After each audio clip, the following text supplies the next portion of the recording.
So we are recording. Jane, do you want me to share your yeah, no slides, please, if you don't mind, Jade, that would be brilliant. Thank you.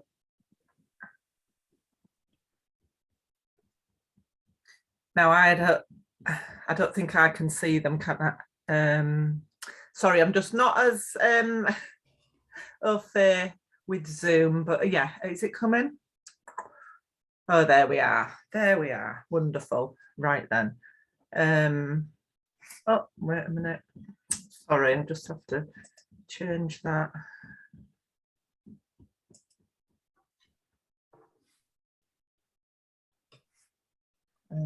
Sorry.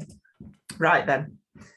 Got it. I've got to say that's it. Right. So hello, everybody. Sorry about that. I'm just not as knowledgeable with Zoom. So yeah, it's all a bit different for me. So welcome, everybody. Thank you so much for coming today and taking your time out of your very, very busy days. I would recommend, if you can, turning your emails off, turning the phone off, whatever, just giving this time just for you. So yes, my name is Jane Richardson. I am a nurse, advanced nurse practitioner, and I am a mindfulness based cognitive therapist. I became interested in the menopause from going through my own symptoms and sort of noticing I couldn't get my words, which might happen today. Finding the simplest of words just went. And my sense of humour, I could do that fast humour thing, where you can think of something really quick and witty. That all went. And lots of other symptoms that weren't the common hot flushes, the ones that the media portray of the main symptoms, if you like, but perhaps they're not for a lot of people. So yeah, I started becoming more interested in it. And actually, I did attend a lot of these menopause awareness events that the ICB, Emma Marshall, Jade and all her wonderful team were hosting, learnt lots about the menopause and started piecing together and thinking about what might be my symptoms, how might I manage them. So yeah, through my job, I work for the Humber and North Yorkshire Resilience Hub. And I'd like to say a little bit more about that, if that's okay, before I start talking about mindfulness through the menopause, because I think it's really important to know how best we can support ourselves, going through the menopause or not, but obviously we're here as people possibly going through the menopause or just wanting to learn a little bit more. So yes, can I go to the next slide, please, Jade? So yes, I work in the Resilience Hub, as I've alluded to, and I'm an advanced nurse practitioner within the hub. You may or may not have heard of the Resilience Hubs before. There are about 40 around the country, and we were set up during the pandemic by the NHS, so we're a free service to you all, and we're funded by NHS England. As the NHS England were very aware of the strain, the massive impact on staff during the pandemic, and as the pandemic changes now, so now and into the future, how that will impact us. So yeah, there's a criteria of us working with people who work in health and social care settings. So that's vast and wide, as you might be fully aware of. We work with people who work in emergency services, and we work with people who work in care homes. So yes, a broad range of staff. You don't have to be clinical. NHS England are fully aware of the impact that COVID's had on all of its members of staff, from chief operators to all the way through. So yeah, it's open to anyone, and the criteria is that anyone can access the hub through health, who work in health and social care settings, emergency services or care homes. Anyone, it can support anyone who has been impacted by COVID. Now, I don't know about you, but I don't think I've met anybody that hasn't been impacted by COVID one way or the other. And that might be a whole broad range of spectrum of things. But it's what I'm saying to you, it's practically open to anyone who work within in those services. We don't duplicate the amazing, brilliant services, the staff support services that are already out there. We're not duplicating them. We're not there to take over them. They are still there working their socks off and doing a fantastic job. But we're in addition, we're to work there as a complement to that. It was thought that these services, these support services that are out there would be overwhelmed, and I can safely say we think that is the case. So yeah, it might be that we refer out to those services that are already out there, but we know that lots and lots of services don't have any staff support at all. We know there are, practically none, or we know that they're overwhelmed as well. And we also know that there's a lot of barriers to using those services out there. It might be that you've worked with somebody who works in those places, those services. It might be that you used to work there yourselves, or you've had experience somehow that you don't, it's a barrier to you using those services.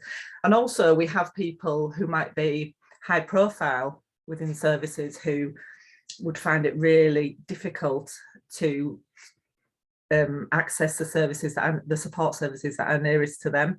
So we can feel a bit separate to some people, not for everybody, but it's an online service. So that can help with that separating as well from other services. But yes, we know, don't we? We know, I know I'm speaking to lots of people who are going through the menopause, of how the menopause has affected and is affecting their mental well-being, their mental health, and we don't want you to struggle basically alone. So please do share with your colleagues or friends that are working in health and social care, emergency services, care homes, that this service is open to them. Anyone can come along and refer themselves in. So Jade, is it okay just to pop the next slide up? Because this talks about how you refer yourself in. So like I said, we are an online service. We don't see anybody face to face at all. However, we can either speak on the telephone to people, or we can do video calls, depending on what people want. So yeah, it's a self-referral service. You click into this website, the www.hnyresilienceHub.nhs.uk, and there will be like some questionnaires to find out a little bit more about what's going on for you, how you're feeling. So a lot of them are just ticky box questions. And then there is a space to give a very, very brief description of what your current difficulties are. So it might be work stress, might be burnout, it might be anxiety, it might be low mood, depression. It might be that you've lost someone or several people to bereavement. So it might be that it's bereavement support you need. Or it might be that you've experienced trauma, that the experiences you've witnessed or been a part of during COVID in your personal life, in your work life, have been very traumatic for you. So it's a whole host of difficulties. So what happens, you refer yourself online, no one needs to know about that. We'll get, we obviously get a message to say that you've referred in, and what happens then is that somebody gets in touch with you from our team, and we arrange an appointment which is a bit like an assessment, if you want to say, if you like to say that. I know a lot of us work in health, you know, we're used to that term assessment, but some people don't like that. It is a conversation about what's going on for you, what's brought you to the hub, what's your current difficulties, you know. And then we'd get our heads together to think about what support you need right now, what's gonna help you through this. And like I said, there's lots of services that are already out there doing a fantastic job. It might be we signpost to them. There's lots and lots of different services. There's some that we have contracts with that you can only access if you come through the hub, sort of thing. So that's really helpful for people where otherwise they might have to pay for those services. So it might be emotional support, it might be anxiety management, it might be CBT you need, it might be trauma work, it might be a whole host of things. It might be just that you just need to talk to somebody just for a couple of sessions even, as in a prevention to getting any worse. You can see you're not quite right, you might need some support, you're not quite sure what that is. We're not asking you to have the answers. And we do have lots of different groups as well. So long COVID group, we have people who are suffering with long COVID, the impact of that, that's a peer support group that we've had some really good feedback. That's been going for a long time now. We have a trauma resourcing group for people who've experienced trauma and they're suffering that trauma response. We have bereavement groups. We've got a compassion focused therapy group. And recently I've just set up, we're just coming to the end of a 6-week, well, it had to be a 5-week session because of the Queen's funeral and the bank holiday, a menopause group. And that's a menopause support group, because we found that people were learning more and more about the menopause, but actually they were finding there wasn't a place to come and talk about their experiences. So it's very much an experience, shared experience, with a bit of education as well around anxiety, self-confidence. So yeah, if anybody wanted to like I say, we're coming to the end of that course now. What we will do is we'll review it, but I can't see it's going to stop. I think it's just going to grow basically, from talking to people and talking to people going through the menopause and what they need. So yeah, please do look out for that. We will advertise, but what we will do is finish the group. We'll get all the feedback from the people. We might shift it a bit to see what people want, what they found helpful, what they didn't. And bring out a new group probably within the new year. So yeah, we will advertise those, so look out for that. So yes, Carl, can I just share the next slide, please, Jade? We also have an app. And this app covers a whole host of things. It's not just about the menopause, it's about there's loads and loads of resources on there. There's self-help podcasts, there's information, resources. There's some on menopause there, there's some on mindfulness on there, all sorts of different information that may or may not be helpful to you. But anybody can access this. You don't have to come through the Resilience Hub to access this app. So please feel free, if you have got your phones handy at the moment, you can scan this QR code for either the Android or the iPhone. We're getting really good feedback on this app, aren't we? And we're very excited to keep sharing that and to keep it growing. And again, if there's any feedback on that or things that you want to see on there, please do let us know. But yeah, please access that if you need to as well. So yeah, I'm sorry, we've taken some time to talk about the Resilience Hub there, but I think it's very relevant to people going through the menopause, and you are very welcome to access it. Whether you think it's anything to do with the menopause or not, you know, we have these difficulties, don't we, that are impacted and we're not quite sure what it is. But what is helpful is to speak about that, to get support about that, for whatever it may be. And like I've already said, it's a whole host of difficulties that we can work with people. So yes, and if anybody wants us to come and do a bit of a spiel, if you like, a little bit of a talk in their huddles or any team meetings, please do just email the hub, and we can arrange to come and you know, describe further to any colleagues who would like to listen to that. We're more than happy to reach out to come to teams if it means that people will access us.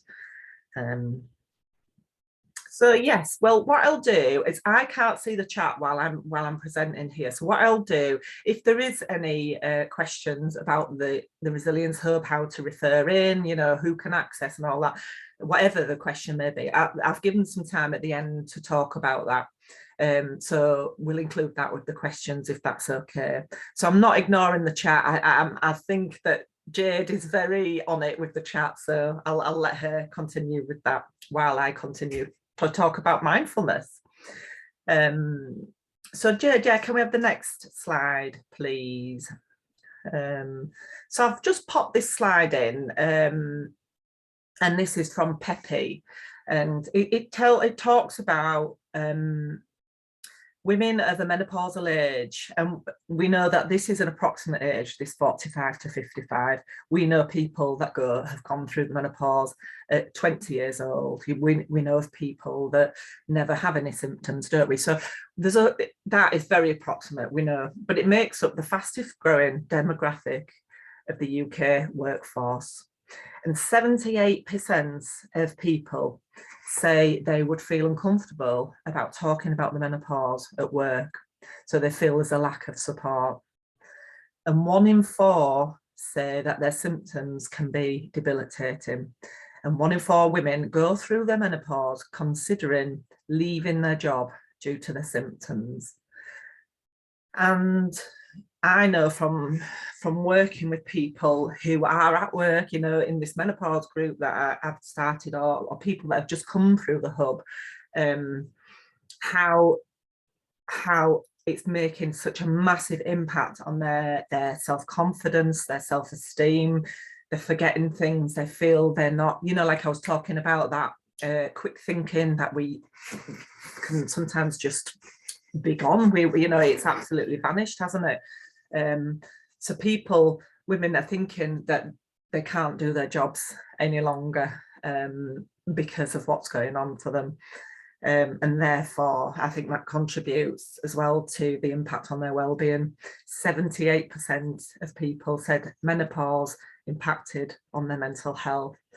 So I thought this was really helpful for people to see, because I know there's people out there thinking, what's wrong with me? Is it, you know, I've heard people say, is it dementia? Is it, am I cracking up? There's something, because they might, like me, they might not have hot flushes. They might have not had lots of changes in the menstrual cycle.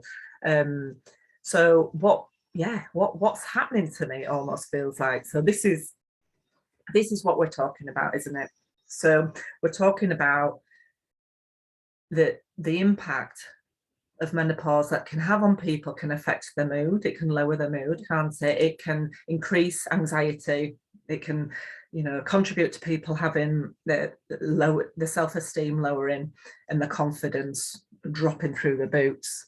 And we know that these difficulties impact our work life. You know, as it says here, 1 in 4 people consider leaving, or we might think we can't do our job anymore. It can affect our relationships, and it can affect our whole lifestyle. It's the whole shebang, isn't it? So yeah, I don't want people to sit at home thinking that that's just them. That's why I wanted to highlight that. So can we just move on to the next slide, please, Jade? So what is mindfulness? We've talked about lots of other things, and it's paying attention in a particular way, on purpose, and in the present moment. And the wonderful John Kabat-Zinn gave us this quote: And that sounds quite easy. You just need to pay attention, you know. It's not always that easy. It can be really, really difficult to be present. And if you think in a day, how many times are we actually present? I'm not sure. I'm sure that fluctuates during the day. But yeah, it's we constantly run around, don't we? We're constantly multitasking, doing a million jobs, juggling lots of tasks. And the mind is actually brilliant that it can do that. We can juggle lots of tasks, you know, we can drive a car, we can, you know, move our hands in a certain way, changing the gears on the wheel, we can move our feet in a certain way, knowing when to press brake, knowing when to accelerate. We can talk to somebody in the car, we can look to see what's going around us, to think, you know, is it safe? That person might cross in a minute, there's a car slowing down, 4 cars in front, or whatever. And that's really helpful. It's really helpful to be able to do this multitasking, isn't it? It is wonderful what the mind can do. You know, but while we're being in automatic pilot, what's going on in the mind? You know, it's like, well, I suppose using the car again for an example, we might just rock up at work and we haven't got a clue what route we've taken, which way we've gone. We know we've got to work. So what's happening in that time when we are in automatic pilot? You know, we presume we've got there. Okay, there's nothing wrong with us by the time we get to work. We've not crashed. But you know, we're not quite sure what's happened on the way there, are we? Or another one is, do you know when you're watching television, and I often do this, get some sweets or chocolates or, you know, our favourite snack while we're watching TV, and we're so busy, well, we might be tuned into the TV, which is absolutely fine, but you know, you get to the bottom of your pack or your bowl or whatever, and who's eating all my sweets? You know, they've gone, no chocolates left. So what can happen is we're just eating away sort of on automatic pilot, but we've missed out on all that nourishing. You know, we've missed out on the things that we wanted to treat ourselves because we deserve it. We've had a difficult week or whatever, you know, and there we are. We can't even remember eating our favorite treats. So mindfulness is trying to support us to be present, to tune in, not to tune out. A lot of people think it's about zoning out, when actually it's quite the opposite. It's tuning into what is going on, you know, what's happening in this present moment. Yeah, so next slide please, Jade. So what might be happening when we're in this automatic pilot? Well, we might have slipped into unhelpful thinking. So as you can see here, there's this little guy in the middle in the present moment, and there's these two, I think they're like ants or something, aren't they? So there's two broad thinking, I suppose, past thinking and future thinking. We can sort of, I mean, I know there's lots and lots of others and it's very complex, but you know, broadly speaking. So we've got this past thinking here, look, you know, we've got this guilt, regret, sadness, bitterness, non-forgiveness, and you know, past thinking might consist of if onlys. If only I'd have said this, if only I had done this, or if only if that hadn't have happened, or the should haves, I should have done this, I should have not done that, you know, whatever it might be. We can really spend a lot of time going over and over these things that have happened in our past that we might not like, that might be really difficult for us, and thinking about how the path of life could have changed if only, when actually we know it doesn't serve us, does it? You know, we can't change the past, we know that, we know that, but we can still get caught up and caught up in this thinking over and over and over again. And it can exhaust us. It can take up all our time. It can deplete us of our energies, can't it? It can really drain the life out of us doing that, literally.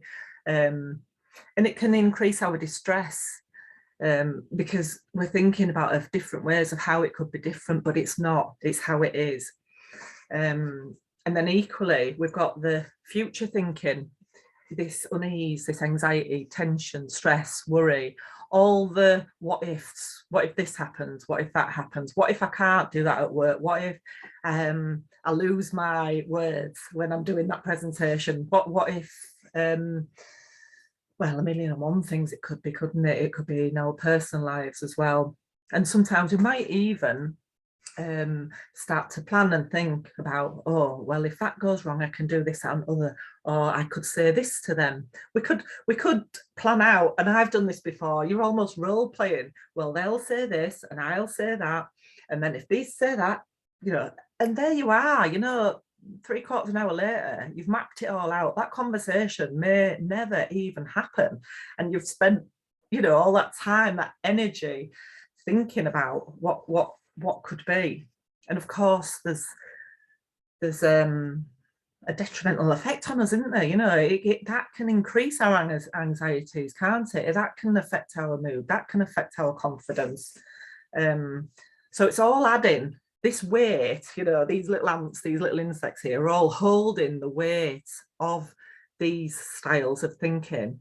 And of course we need to think, and sometimes our thoughts can be really helpful. We need to draw on the past to think about how we're going to manage things now, don't we? We need to draw on past experiences so we don't make the same mistakes again, or we can, review and work forward with those. And of course we need to plan the future, else we'd never get anything done. We'd probably never go on holiday or plan anything, because we're not thinking about the future. So we're not saying you can't be in these thinking styles, but what we're using mindfulness for is to bring awareness to being stuck in any of these thinking styles. Because when we're stuck, we're ruminating, we're going over and over and over, and that can be really unhelpful for us. And quite often we can get stuck in, like an internal narrative. We all have sort of a running commentary of what goes on in our thoughts, don't we? And sometimes we're not aware of that either. We might have a running commentary that, it might be quite funny at times, it might be quite helpful, but sometimes there might be judgments about ourselves. Sometimes there may be critical comments about ourselves. We can be really unkind, can't we? And really unpleasant and really harsh towards ourselves. I can't do this job. I'm not good enough. I'm cracking up. What's the matter with me? There's something wrong with me.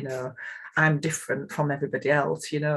All these unhelpful thinking that can, again, increase our distress, can't they? Increase this anxiety, lower our mood, increase the likelihood of our self-confidence falling through our boots. So it's really important. Mindfulness helps us to see all this. It helps us to identify our common themes, what goes on in our thinking. Where does my mind get naturally taken to? And once we start becoming aware of these thinking styles, or this, we often have repetitive comments as well. Once we become, that gets highlighted to us, well, then we can start, it's that again. Then we can start making a choice. Do we want to continue with this thinking? Is it serving me? Is it helping me? Or is it making me feel worse? And then we can choose what to do with that, can't we?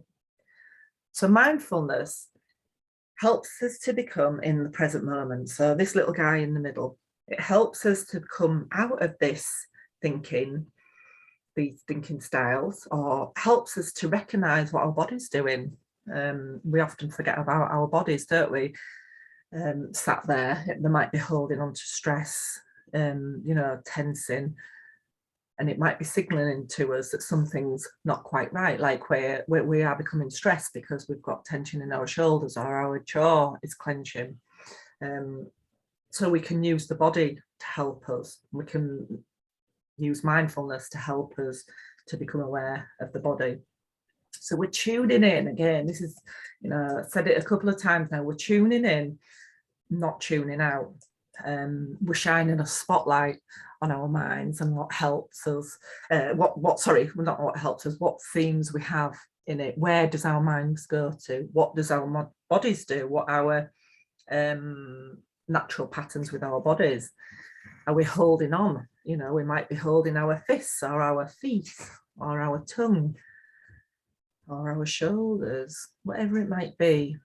We learn more about ourselves, and the more we learn, the more we can support ourselves. So, can we go to the next slide, please, Jade? So how do we tune in? Well, like I said, it's not always that simple, because we might have been going down these old roads for a very long time, so it takes a lot of practice to bring ourselves back to the present moment. And it can be really tricky to do, because our mind is constantly wanting to drag us away. It wants to solve, fix things. It wants to protect us at the end of the day. And therefore, it will continually look for threats, won't it? So back to the animal days when, it was protecting us.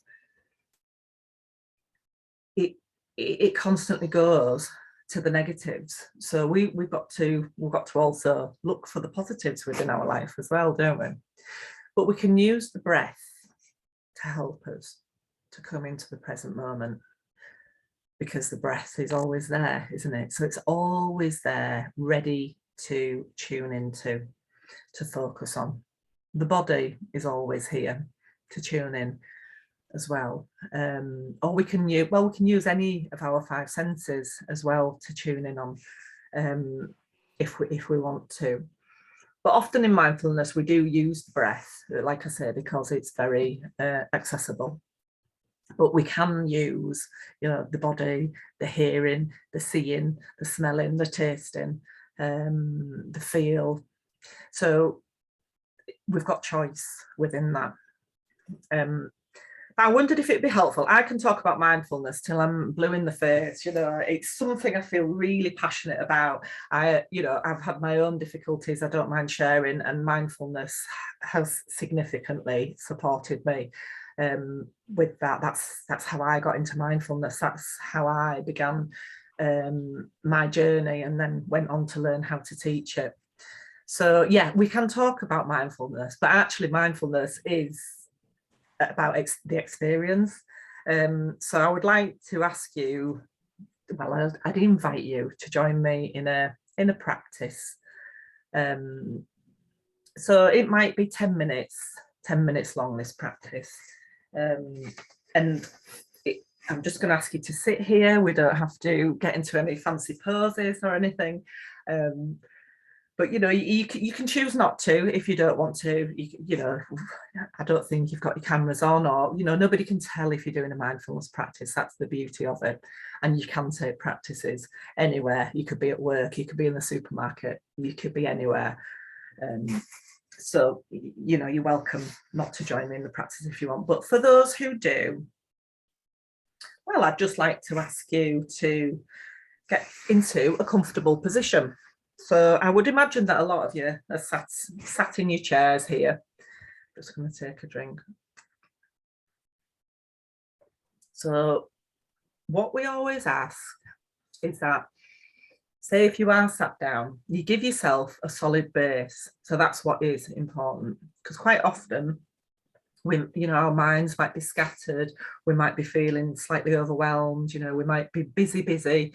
So what helps us is to use a grounded position, something that's going to support us. So if you've got your legs crossed, maybe just putting your feet flat on the floor and just shifting your bottom in the chair so you sort of sat up a bit, you know, maybe on your sit bones at the back there a little, and then just maybe bringing the spine upright but not stiff, not uncomfortable. And if you want to lie against the chair, that's absolutely fine. If that's more comfortable for you, that's, you know, absolutely fine. Just allowing your shoulders to drop a little and let go. Just allowing the hands and the arms just to be wherever is comfortable, to be supported. And just having the head and neck sort of in a line with the back, however's comfortable for you. Now you can choose to close your eyes if you want to, but if that's not comfortable, it's absolutely fine. Just lowering your gaze to the floor, perhaps, if that feels okay, to keep your eyes open.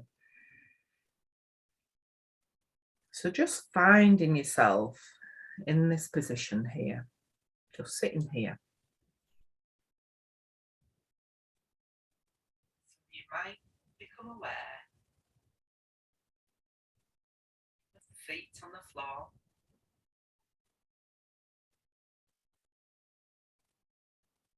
You might become aware of the sensations of the chair. You might notice the pressure against the back of your legs, your bottom there. So maybe just taking a moment to really let this support you, let this chair take your weight, let the floor take your weight. So maybe if you can, as best you can, just letting go of any tension, any holding, allowing the body to soften, and allowing this body to be held and supported.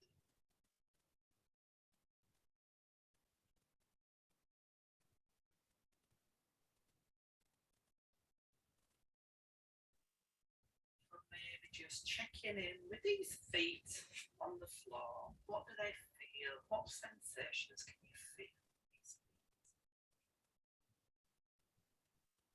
And it might be, notice the sensation of socks around them, or slippers, or your shoes.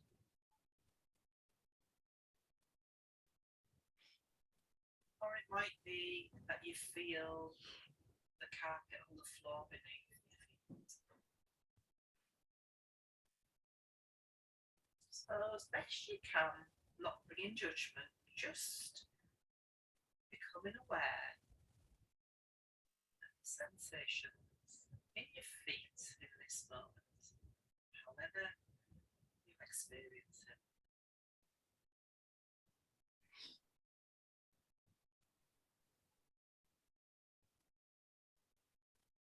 And then shifting your awareness up the legs, so the calves, the shins, the knees. And again, allowing your attention to settle at the back of the legs. So perhaps you notice legs feel pressured against the chair. How the weight is distributed between the legs, or between behind the knees, or towards the bottom. Becoming curious, interested in maybe a bit of a playful, gentle way.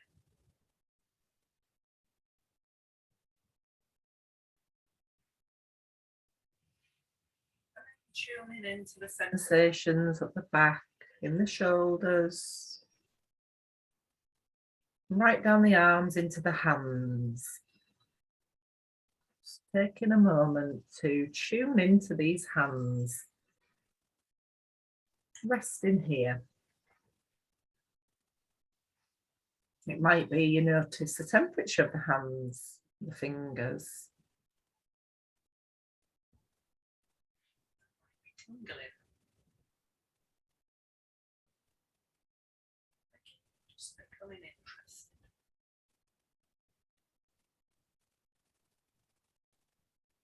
And then we're just going to let go of these sensations for the moment. We're going to shift our awareness again to the breath. Now, we're not trying to control the breath in any way. We're not trying to slow it down. Just taking notice of the sensations of the breath. As you breathe in and as you breathe out in your own time. So it might be that you feel the sensations of the breath in the nostrils there as the breath comes into the body. Perhaps then the back of the throat, the chest, all the way back out again.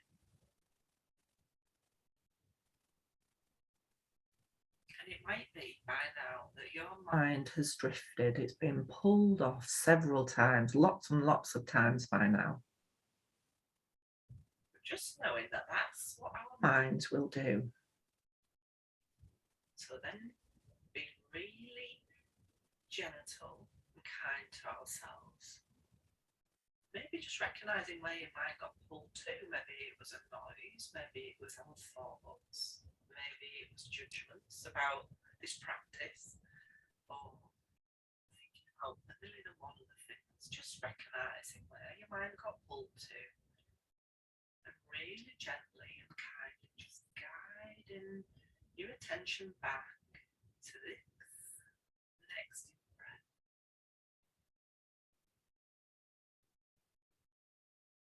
This next out breath.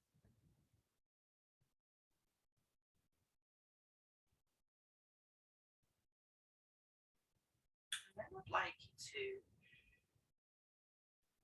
shift your awareness to the belly, to the abdomen here. So it might, if you choose, you might want to pop your hand on your abdomen, just around your belly button. Just rest it there if you want to. And just imagining that you can breathe all the way down into your belly. So we're not getting hung up too much on the physics of this. We know that that possibly doesn't happen. But just imagine that you can breathe all the way. So it might be that you're tracking the breath that comes in the body and the nostrils, back of the throat, past the chest, down into the belly, all the way back out again, past the chest, the throat, and either back out of the nose or the mouth, wherever that might be. Just give a few moments to follow the breath into the body.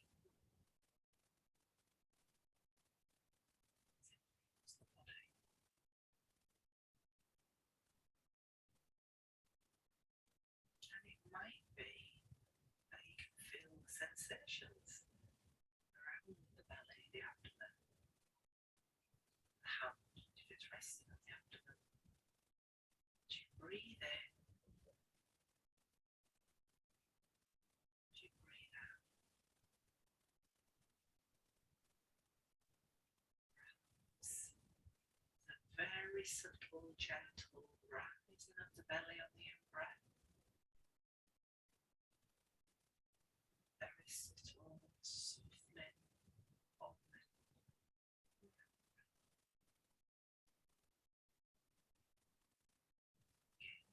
trying to change this experience in any way, shape or form. Just becoming interested. Sensations in the belly as we breathe in.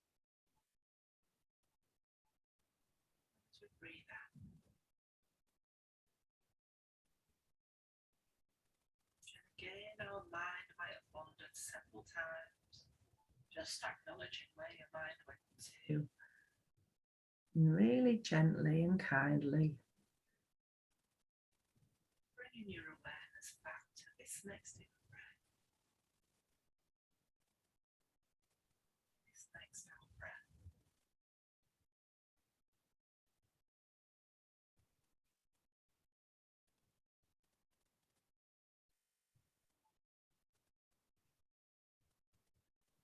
Just sitting here, breathing.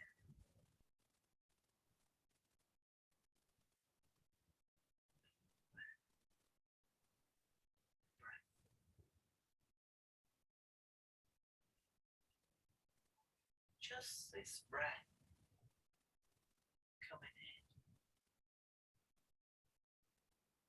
Just this breath going out.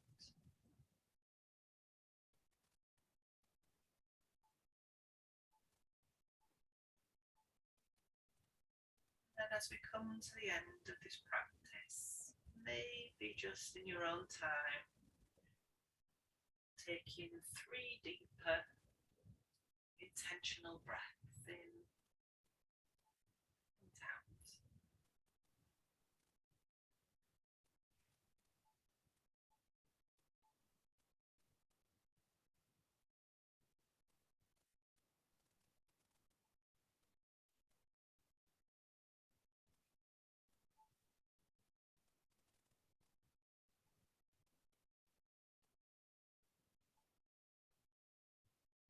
As we come to the end of these 3 deeper intentional breaths, just allowing the breath to return to its normal pace, however it wants to. And maybe just beginning to wiggle the toes, wiggle the fingers, and blinking your eyes back open if you've had them closed. And in your own time, coming back to the screens when you're ready.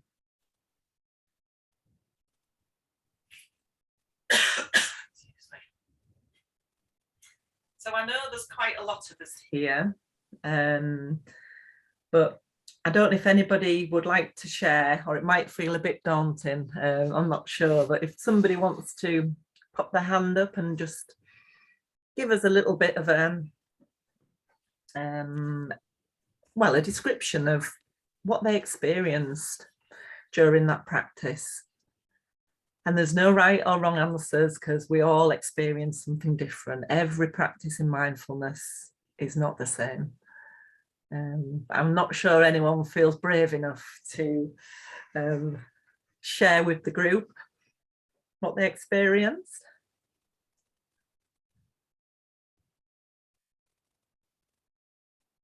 Yeah, oh please, yeah, I can see the chat now. Yeah, so somebody's saying that they started nodding off. Right, okay, so there's a few people there saying they nearly fell asleep. And you know, that's absolutely fine. What that might be signaling to us is that your body's tired, your mind's tired, that you're feeling really tired. So it might be a sign to think about, how can I support myself with feeling this tired? What might I do tonight after work? What might I do during work? Do I need a break? Yeah, so somebody's saying they were in the office and the colleagues were all being really loud, and they couldn't hear a lot. And I think sometimes we do try to look for the perfect place to do mindfulness practice. You know, we're thinking that I think your circumstances have to be quiet, and yeah, I get you distracted. So what that told you was that your mind was being pulled away from the noises, perhaps. And then I'm wondering what came after that. I wondered if a bit of irritation came, or perhaps annoyance, or just been drifted off to what's going on in the office, so hard to concentrate. So yeah, but it's, you know, I'm wondering what it felt like to tune into the breath. Perhaps people are used to doing this, perhaps people have never done that before. So yes, it might be something that feels totally weird, and then you might have noted judgments about that practice, about how you felt. Some people feel really uncomfortable at first, and feel a bit cringy. You know, it feels odd and not quite right. So that might be coming up. But where do you feel that? Where do you feel that in the body? What happens in the mind? Somebody's saying it was great. Wish this could be incorporated on a daily basis, bit like a lunch break.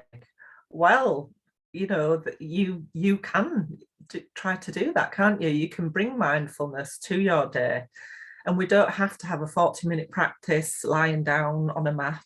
You know, we can do a practice stood up at the sink as we're washing our hands. You know, we can really tune into the feel of the water. Where do you feel that in your hands as you're washing your hands? You know, getting your feet on the floor, you know, the same sort of posture. We're coming into the present moment. So if we're too busy to take time to practice, how do we bring it into our normal working day or our usual day off? You know, how can we bring mindfulness to the activities that we already do? How can we do them more mindfully? Making a cup of tea, drinking a cup of tea, you know, tuning into those five senses. It's all mindfulness, isn't it? We're tuning into that present moment. So yeah, it might be helpful to take time to think about where you can start incorporating. You know, like when you sat reading your emails, for example, you could sit at your desk. Well, you could shut your eyes if you wanted to, but you know, other people are going to notice that. But it might be that you just sit back, you know, lowering your gaze to your keyboard or something, and you can practice that breathing, taking that time. And like somebody said, it felt like it was a bit of a break, like a bit of a lunch break. We can get those little bits of respite in our day by using mindfulness. Excuse me. So yes, well, I hope that was helpful as a little starter to of an experience of a mindfulness practice. And I'm just wondering, I've got, can I just go to the next slide, please, Jade? I've just written a couple of resources on there, but if you want to find any guided, this is it, any guided, forgotten the word, practices, audios, you know, any mindfulness practices, you can, there's lots of apps out there. So there's our app that I've talked about earlier, our people. There's an app called Insight Timer that's got lots. In fact, I was listening to that last night in bed when I couldn't sleep. I know that's another difficulty in menopause. And that was really helpful to take me away from these unhelpful thoughts and into my breath. Headspace is another app. There's Calm, there's Smiling Mind. There's lots and lots out there. It's almost like sometimes people tell me that there's too much choice with mindfulness. So what I would encourage is to find one app, stick with it for a bit and play with it, you know, be a bit playful, and just work through. I mean, you'll find what perhaps you might be drawn to. And there also, there's website, I mean, the Oxford Mindfulness, well, it used to be called Oxford Mindfulness Centre. Now it's Oxford Mindfulness Foundation. So you might see it as Oxford Mindfulness Centre on some websites, but they have loads of audios. If you go into their website, there'll be a list of all different audios on there, and it talks a lot. There's courses on there. There's all sorts of information. There's a mental health foundation. I mean, I have simplified that. There is absolutely loads out there. There's, you know, lots of research out there for how mindfulness can support us. But But what I want to say is that you don't need to pay all the time for these resources. These are all free. There are some courses that you can pay a lot of money for. There are other practices and